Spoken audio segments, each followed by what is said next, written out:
दोस्तों, चीनी 70 रुपये किलो हो गई है तो रोना धोना बंद कीजिए।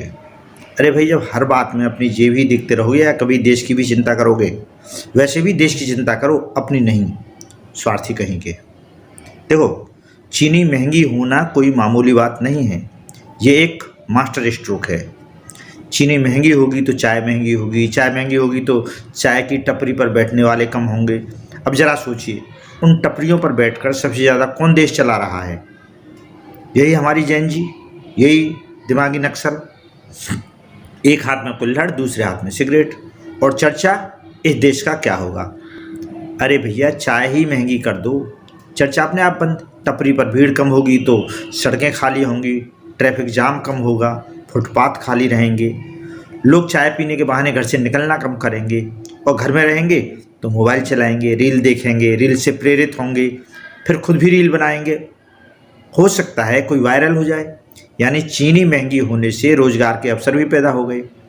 और चीनी कम खाएंगे तो फ़ायदा अलग, जनता फिट होगी, शुगर कम होगा, डॉक्टर के पास जाने का खर्चा बचेगा, अस्पतालों पर बोझ कम होगा, यानी कि स्वास्थ्य व्यवस्था भी मजबूत होगी। अब सुनिए आर्थिक लाभ। चीनी का उपयोग कम होगा तो देश को आयात कम करना पड़ेगा, विदेशी मुद्रा बचेगी, ज़्यादा चीनी बचेगी तो निर्यात करेंगे, निर्यात बढ़ेगा तो देश की अर्थव्यवस्था भी मजबूत होगी, किसानों को फ़ायदा होगा, गन्ना ज़्यादा होगा, इथेनॉल ज़्यादा बनेगा, इथेनॉल ज़्यादा होगा तो पेट्रोल में ज़्यादा मिलाया जाएगा और पेट्रोल पर निर्भरता कम होगी। देखा, 70 रुपये की चीनी हमारे देश की अर्थव्यवस्था और ऊर्जा सुरक्षा तक पहुँच गई। अगली बार दुकानदार से ये मत कहना कि भैया चीनी इतनी महंगी क्यों है, कहना भैया ये राष्ट्रहित वाली चीनी कितने की है। और अगर घर जाकर बच्चे पूछें कि पापा चाय में चीनी कहाँ है, तो कहना बेटा देश की अर्थव्यवस्था में घुल गई है।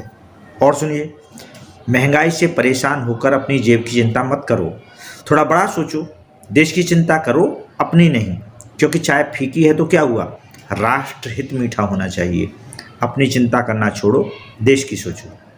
स्वार्थी कहीं के।